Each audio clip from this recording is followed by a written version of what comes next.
बोलो क्या है? अब्रॉड जाना चाहते हो? और अभी तुम्हारे एग्जाम्स बाकी हैं, एक बार वो खत्म हो जाए फिर देखना। अनुराग, तू देश छोड़कर बाहर चला जाएगा? बेटा तू तो कहता था कि तू देश में रह के देश की सेवा करना चाहता है। देश में काम करने से पहले बट्टे विदेश में जाकर शिक्षा प्राप्त करोगे ना कुंवर? बेवकूफों वाली बात कर रही है बड़ी नींदड़ी।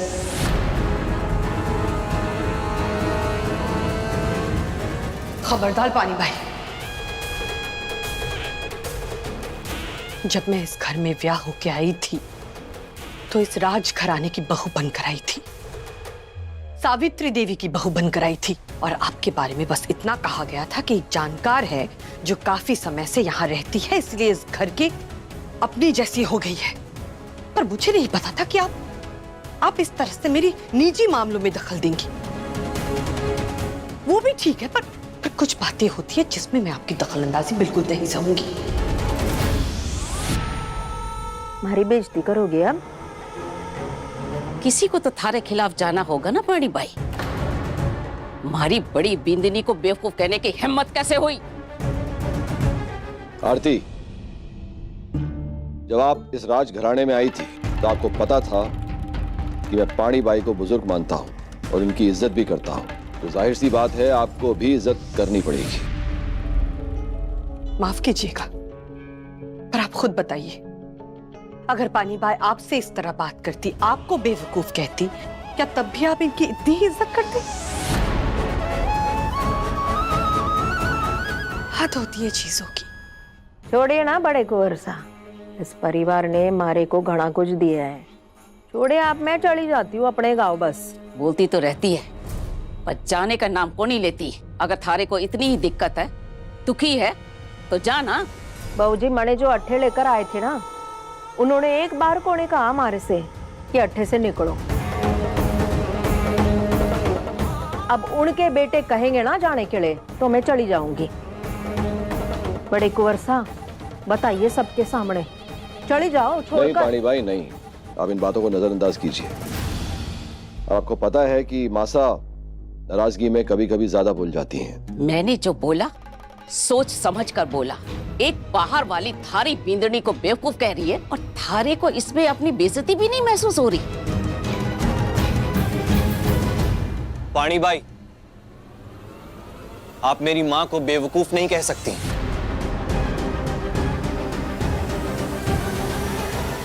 और उनसे बदतमीजी से तो बिल्कुल भी बात नहीं कर सकती, ये मैं एक्सेप्ट नहीं करूंगा। आज जो हुआ वो आखिरी बार हुआ। बचपन से देखता आ रहा हूं कि आप उनसे बदतमीजी से बात करती हैं और आपका कोई हक नहीं।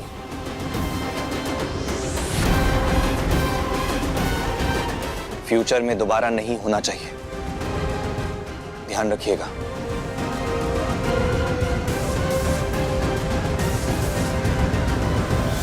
खोलो दरवाजा राजी। वो मर जाएगी। क्या हुआ बड़ी मामी? मोहन, मोहन मुझे मार डालेगा। कुछ करो मोहन। मुझसे देखा नहीं जाएगा बड़ी मामी, मैं ये घर छोड़ने की सोच रहा हूँ। क्या? तुम क्यों जाओगे यहाँ से? यहाँ देखो, तुम अपने मामा को नहीं समझा सकते हो क्या? ए छोरी, इसका दिमाग खराब ना कर। ये यहाँ नौकरी करने आयो है, उस चरित्रहीन छोरी की वकालत करने ना लाई मैं इसे यहाँ। आपके लिए चरित्र बहुत सस्ती चीज है ना, कभी है कभी नहीं है।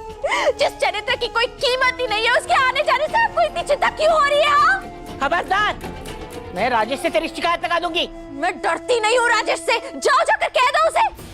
हे भगवान, पति का नाम लेती है। पति से मेरा रिश्ता कब से खत्म हो चुका है। गांव वाले बीच में आए थे, उन्होंने मुद्दा उठाया, इसलिए मैं यहाँ रह रही हूँ। इतनी बेरहमी से उसे वो पीट रहा है। इस गांव में लड़कियों को पीट रहा है, उसके ऊपर कोई कानून नहीं है क्या? है कानून? कौन बोलता है कि कानून ना है? जा, जाके राजेश को कानून दिखा।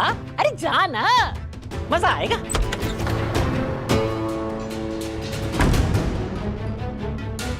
ये क्या कर रहे हो तुम? ताला क्यों लगा रहे हो? वो बाहर नहीं आएगी क्या? ना, अगले 3 दिन तक ये यही रहेगी। मैं सोचूंगा कब निकालना है इसे। तुम भी मार से इस तरह बात करोगे कुंवर सा? इन हाथों से तुम दोनों को पाला है। एक बात बोलू, सच जो है ना वो दिखाई को नहीं पड़ता, परंतु सच में इतनी ताकत होती है ना कुंवर सा कि इंसान घना कुछ बोल देता है। अब अट्ठेस हवेले में इतने सच इतने झूठ की आड़ में बैठे हैं कि सिर्फ मैं जानू। क्यों बहू जी? थारे सच का सबूत देने के लिए अब वो जिंदा को नहीं। थारा सच सुनेगा कौन? मासा, इस हवेली की राजमाता हूं मैं, भूलो मत। भाई यहाँ पर कुछ इम्पोर्टेंट कहने आए थे, तो प्लीज। खैर, सबसे पहले मैं ये कहना चाहता हूं कि इस घर में पानी बाई की बेइज्जती नहीं होगी।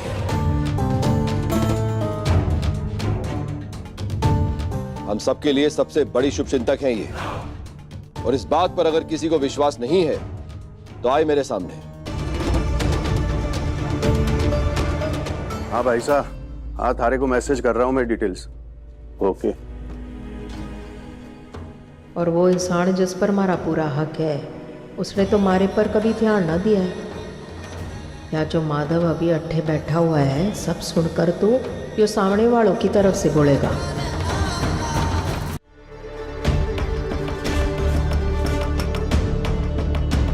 कहीं हो गया? सब लोग इतने सीरियस क्यों? कुछ को नहीं हुआ माधव, और पानी भाई आप नाराज मत होइए। जो लोग आज आपकी बेइज्जती कर रहे हैं उन्हें जल्द ही अपनी गलती का एहसास भी होगा। पापा, जो मैं बात बोलने आया था वो आपके सामने रखूं? बोलो। मैंने बाहर ना पढ़ने का फैसला लिया है।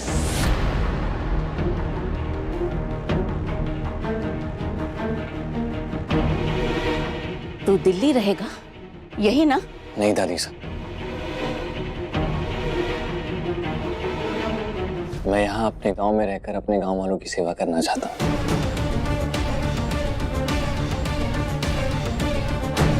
अनुराग, ये क्या कह रहे हो? ये तय हो चुका है कि तुम यहाँ कभी कभी आओगे। नहीं पापा, कभी कभी नहीं, यहीं ही रहूंगा। नहीं, ये मुझे मंजूर नहीं है। इतना पढ़ने के बाद, इतना ब्रिलियंट रिजल्ट आने के बाद तुम इस गांव में पड़े रहोगे? इरादा तो यही है पापा। शहर में बहुत अच्छे डॉक्टर्स हैं और यहाँ पे कोई नहीं है। ये तो बड़ी अच्छी बात कही तुमने अनुराग, कि तुम यहाँ रहकर कबीले वालों की सेवा करना चाहते हो। लेकिन तुम अगर यहाँ रहोगे और हम सब चले जाए, ये कैसे होगा? एक मिनट माधव, ये फैसला मुझे मंजूर नहीं है। पापा, जरूरी नहीं है कि मैं आपके हर फैसले को हमेशा मान पाया हूं, पर मंजूरी तो हमेशा दी है। मैं एक अलग इंसान हूं, आप एक अलग इंसान हैं। अनुराग, आई एम एन एडल्ट पापा। फ्रीडम और चॉइस दोनों मिलनी चाहिए मुझे।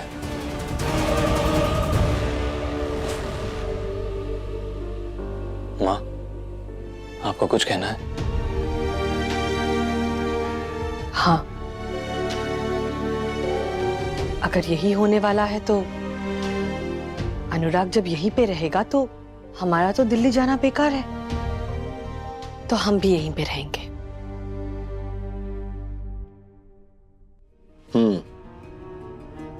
तो सबने सोच लिया है कि हर काम अपनी मर्जी से करेंगे आप लोग। एक ही घर में दो नियम तो को नहीं चल सकते ना।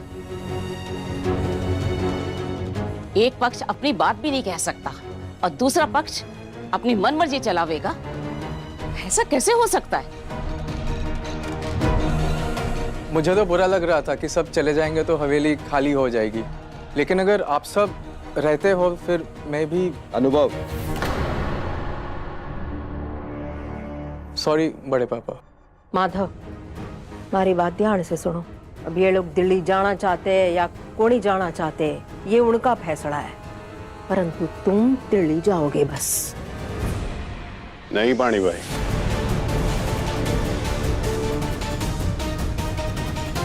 मैं अपनी मासा और भाभीसा के साथ अटे ही रहूंगा। अगर ये लोग कहीं नहीं जा रहे तो मैं भी कहीं नहीं जा रहा। और आप हमारे फैसले ना ले और हमारे को माफ करें।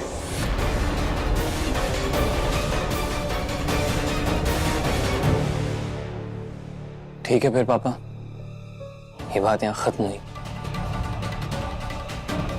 तो तुम्हें यह फैसला बदलना होगा। Not possible. Not possible. जी पापा, खुद से वादा किया है मैंने, तोड़ नहीं सकता।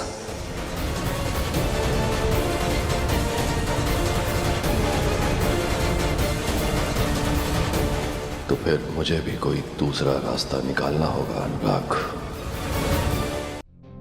त्योहारों के दिन चल रहे, पूरे गांव को दिए से सजाया जाएगा और तुम अपने ही घर में अंधेरा रखोगे। तो थारे को किसने कहा कि अंधेरा रहेगा?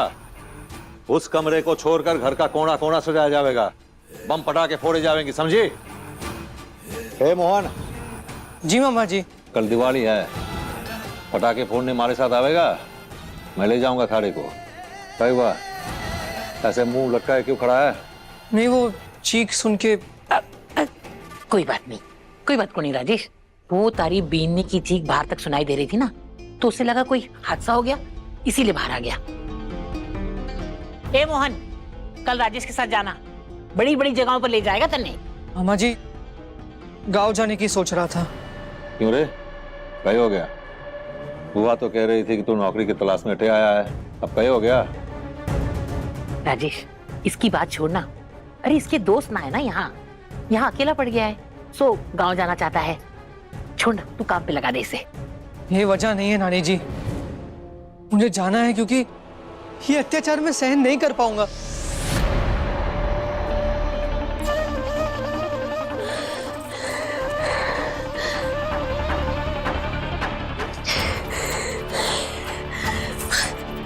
औरत मां सम्मान होती है, ये सब मैं नहीं देख पाऊंगा मामा जी। कहीं बोला रे? जो भी कहा बिल्कुल सही कहा। कम से कम किसी में तो हिम्मत है इस घर में सच बोलने की।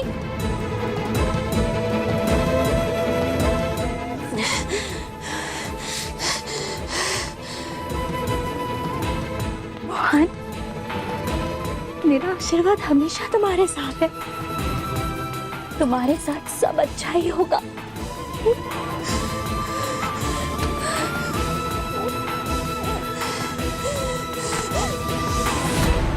बड़ी बहू और छोटी बहू में कुछ ज्यादा ही पटती है। सौतनों में गहरी दोस्ती। कहीं ऐसा ना हो ये दोनों मिलकर तुम्हारे लिए कोई मुसीबत ना खड़ी कर दे। ठीक कहा तूने चांदनी। ए मीरा, एक बात याद रख, किसी को भी मार के गायब करने का दम रखता हूं मैं। एक दिन तो मरना ही है, लेकिन इस तरह रोज रोज नहीं मर सकती और नहीं इस तरह किसी को मरते हुए देख सकती हूँ मैं।